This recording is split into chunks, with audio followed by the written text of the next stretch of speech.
आप सबका फिर से एक बार स्वागत है अपने YouTube चैनल पे। आज की कहानी का नाम है अली बाबा और 40 चोर।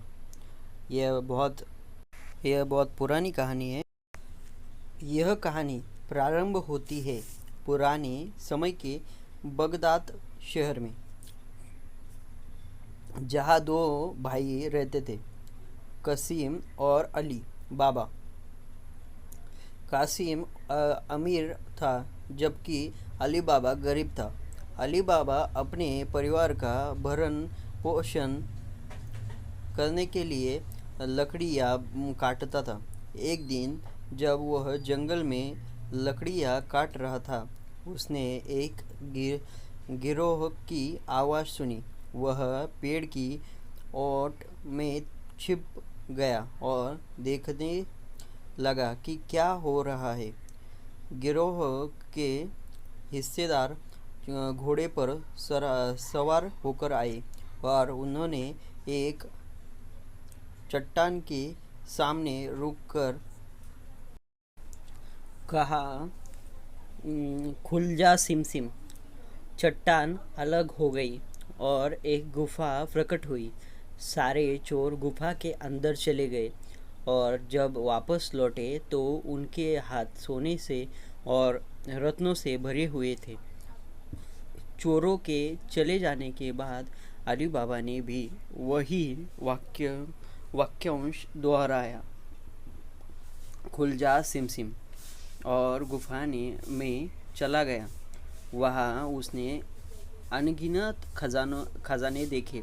अली बाबा ने अपनी झोली में भरकर कुछ सोने के सिक्के और रत्न लिए और गुफा से बाहर आ गया। अली बाबा ने अपने परिवार के लिए खाने पीने और पहनने के लिए नए कपड़े खरीदे। जब उसके भाई कासिम को इस बारे में पता चला तो उसने उससे रहस्य जानने की कोशिश की। आखिरकार अली बाबा ने उसे सब कुछ बता दिया। कासिम अपने लालच को रोक नहीं पाया और अगले दिन अकेले ही गुफा में चला गया। उसने खुल जा सिमसिम कहकर गुफा को खोला और अंदर चला गया। उसने बड़ी मात्रा में खजाना इकट्ठा किया, लेकिन जब वह बाहर निकलने का समय आया तो वह वाक्यांश भूल गया। वह गुफा में ही फंस गया। चोरों ने जब गुफा के अंदर कासिम को देखा तो उन्होंने उसे वहीं मार दिया। जब कासिम लौटकर नहीं आया तो अली बाबा उसे ढूंढने के लिए निकल पड़ा। उसने गुफा में जाकर अपने भाई का शव पाया और उसे बाहर निकालकर बगदाद के ले गया। कासिम की मौत से अली बाबा ने सबक सीखा कि लालच का नतीजा हमेशा बुरा होता है। अली बाबा अब खजाने का मालिक बन चुका था, लेकिन उसने बुद्धिमानी से उसे छुपा कर रखा। उसने उस खजाने का इस्तेमाल अपने और अपने परिवार के अच्छे भविष्य के लिए किया, लेकिन अली बाबा की किस्मत में और कठिनाइयाँ लिखी हुई थी। चोरों का सरदार और उसके साथी अब अली बाबा से व्यापारी बनकर बदला लेना चाहते थे। एक दिन चोरों का सरदार अपने साथियों के साथ व्यापारी वेश में अली बाबा के घर आया और कहा, हम व्यापारी हैं और अपने सामान को आपके घर में रखना चाहते हैं। अली बाबा उनके चालाकी को नहीं समझ पाया और उसने उन्हें ठीक समझा और अपने घर में जगह दे दी। चारों चोरों का असली इरादा रात में अली बाबा को मारने का था, मगर अली बाबा को की नौकरानी मर्जीना ने इस चालाकी को भांप लिया। उसने एक तरकीब सोची। और चोरों को ध्यान भटकाते हुए अपने बुद्धिमानी से सभी चोरों को बेहोश कर दिया। रात के समय मर्जिना ने अली बाबा को सब कुछ बताया।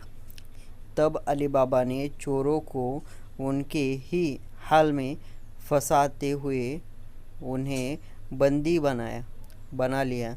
चोरों का सरदार भी पकड़ा गया और अली बाबा ने उसके साथ मर्जिना की शादी कर दी, जिसने उसके परिवार को बचाने में भूमिका निभाई थी।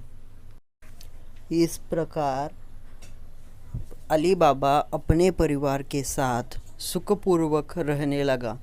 उसने मर्जिना की मदद से अपने खजाने का सही उपयोग किया और गरीबों की सहायता की। उसने सिद्ध कर दिया कि ईमानदारी और बुद्धिमत्ता के साथ काम करने से सभी बाधाएं पार हो जाती हैं। उसकी कहानी का उदाहरण बनी कि जब ईमानदारी और नेकदिली से काम किया जाता है तो कठिनाइयों का सहज पार होना निश्चित है। अली बाबा की अमीरी और मर्जिना का समझदारी से उनका परिवार हमेशा खुशहाल रहा। अगर आपको यह अली बाबा और 40 चोरों की कहानी पसंद आई होगी तो सब्सक्राइब कीजिए, लाइक कीजिए और ऐसी कहानियाँ सुनने के लिए मुझे सपोर्ट कीजिए। इसे तो मैं ऐसी कहानियाँ बनाते रहूँगा और अपने दोस्तों के साथ भी ये कहानियाँ शेयर कीजिए।